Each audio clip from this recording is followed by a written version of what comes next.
Iran ने स्पष्ट कर दिया है, होर्मुज में ईरान की नई सैन्य योजनाएं तैयार हो रही हैं, स्ट्रैटेजीज तैयार हो रही हैं। होर्मुज से गुजरने वाले शिप पर हमले की चेतावनी। आईआरजीसी ने कहा 40 दिन के युद्ध से सबक ले ले दुश्मन हमारी बातों को खोखला हॉलो न समझे, वो ये ना समझे कि हम केवल घुड़कियां देने के लिए ऐसा कह रहे हैं। होर्मुज से गुजरने वाले जहाजों को निशाना बनाया जाएगा और 40 दिन के वॉर में हमने ये भी दिखा दिया था कि तुम पर कितने भी हमले कर लो, हम तुमको ईंट का जवाब पत्थर से देंगे। ये कहने की कोशिश यहां आईआरजीसी की तरफ से की जा रही है और वो they are walking their talk. वो जो कह रहे हैं वो करके भी दिखा रहे हैं। ये जो हमले हो रहे हैं, वो फ्रेंच वेसल पर हमला हो, वो कोरियन वेसल पर हमला हो, वो ये बताता है। और ये देखिए आपकी अमेरिका के डिस्ट्रॉयर को अगर कोई डिक्टेट कर रहा है कि तुम यहां से अबाउट टर्न लो, चलो घूमो और वापस जाओ, ये तो ये बहुत बड़ी बात है।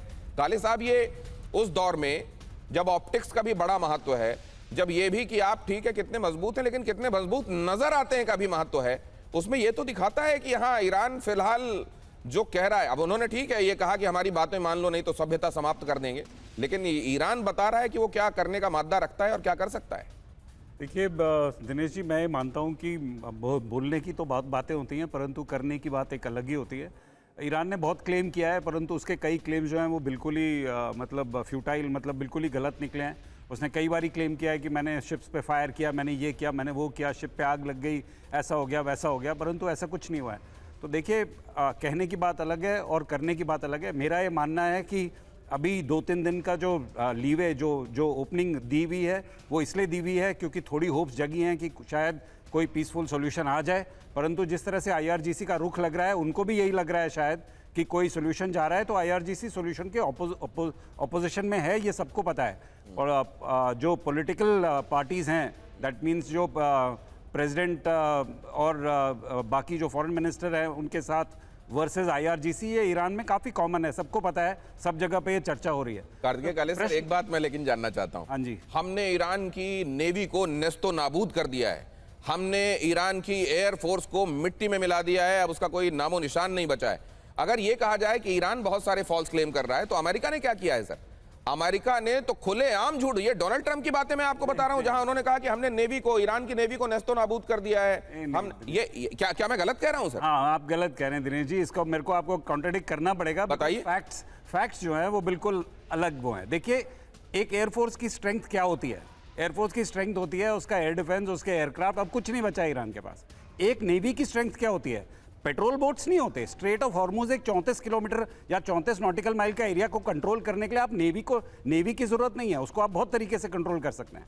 और शोर बेस्ड, यानी आपके कोस्टल रीजन पे जो आपके हथियार हैं उससे आप समुद्र को कंट्रोल कर रहे हैं। तो मतलब आप ये कह रहे हैं कि डोनाल्ड ट्रंप जो कह रहे थे वो मेटाफोरिक कह रहे थे? नहीं, मेटाफोरिक आप ये कह रहे हैं कि उन्होंने जब ये कहा कि नामो निशान मिटा दिया है तो उसको लिटरल टर्म्स में ना लिया जाए। ये पेट्रोल, उनके जो वेसल्स हैं वो भले ही वहां से अंडर वाटर ड्रोन चला दें, कुछ कर दें, लेकिन ये माना जाए कि उनकी नेवी का कोई, उनकी मारक क्षमता नहीं बची है और उनकी एयर पावर भी कुछ नहीं बची है। चलिए, तो ठीक है, अगर ऐसा है कि वो जो नजरिया आप कह रहे थे उसको लिटरल टर्म्स में ऐसे लेना चाहिए तो हो सकता है ऐसा लिया जाना चाहिए। क्या बाकी मेहमान भी इसमें सहमत हैं? वो भी जानना चाहूंगा। लेकिन हॉर्मुज स्ट्रेट में सभी शिप्स पर हमले की चेतावनी आईआरजीसी की तरफ से दी गई है। बिना इजाजत हॉर्मुज से गुजरे तो होगा हमला, कहा गया। सिर्फ ईरान के बताए रास्ते से ही गुजरे शिप, आईआरजीसी ने कहा। अमेरिकी निर्देश माना तो अंजाम भुगतेंगे शिप। अब जरा ये देखिए, न सिर्फ जहाजों को निशाना बनाया जा रहा है बल्कि ये कहा जा रहा है कि ये हमारी जो बातें हैं इनको हल्के में मत लेना, बगैर इजाजत यहां से गुजरे तो हमला होगा। ये भी कहा गया है कि अगर वैकल्पिक रास्ता सुझाया जाता है तो उसका अनुकरण करना ज्यादा ठीक रहेगा।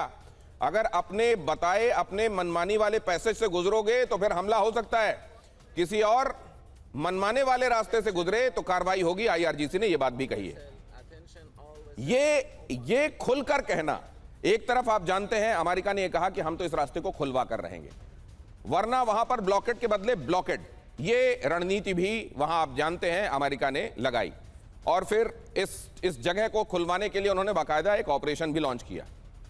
उधर से कही गई बातें, ईरान की तरफ से कही गई बातें और ईरान की तरफ से की गई बातें, कहां क्या दिखाई दे रहा है जनरल सिवाच?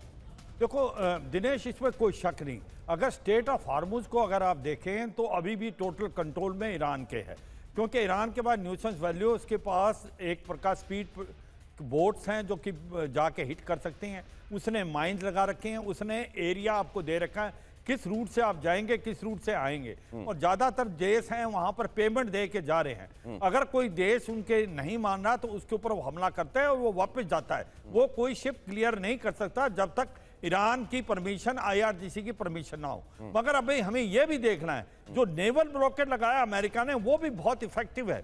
ईरान की शिप भी नहीं जा सकती है। ईरान को प्रॉब्लम क्या है? ईरान को प्रॉब्लम है कि उसका जो 90% जो ऑयल है वो खर्ग आइलैंड से जाता है, ज्यादातर चीन जाता है, वो अभी जा नहीं पा रहा है। अभी जो उनको बना रहे हैं स्टोरेज फैसिलिटी भी पूरी हो गई है। आने वाले समय में ईरान को प्रॉब्लम होगी कि अगर उसके जो ऑयल प्रोडक्शन है उसको बंद करना पड़ेगा। तो मुझे लगता है कि ये जो स्ट्रेट ऑफ हॉर्मुज है, मानते हैं कि ईरान ने बंद किया है, मगर जो अमेरिका ने नेवल ब्लॉकेट लगाया है ईरान के शिपों के लिए वो भी बहुत इफेक्टिव है। इसीलिए मैं ये कह रहा हूं कि हो सकता है आने वाले कुछ दिनों में कोई ना कोई सोल्यूशन निकले, क्योंकि दोनों देश को नजर आ रहा भी ये स्टेलमेट है कि दोनों को बहुत नुकसान है। और क्योंकि अमेरिका और के इनको तो नुकसान है ही है सर। यहाँ देखिए किसको किसको और नुकसान है। सऊदी अरब की स्थिति देखिए, सऊदी अरब का बजट घाटा 33.5 अरब डॉलर पहुंच गया है। होर्मुज बंद होने से तेल बिक्री में असर हुआ है, पिछले साल की तुलना में घाटा डबल से भी ज्यादा है।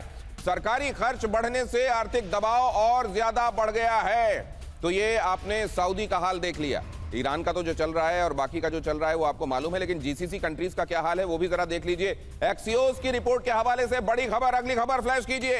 एक्सियोस की रिपोर्ट के हवाले से बड़ी खबर, अमेरिका ईरान में लगभग बातचीत तय।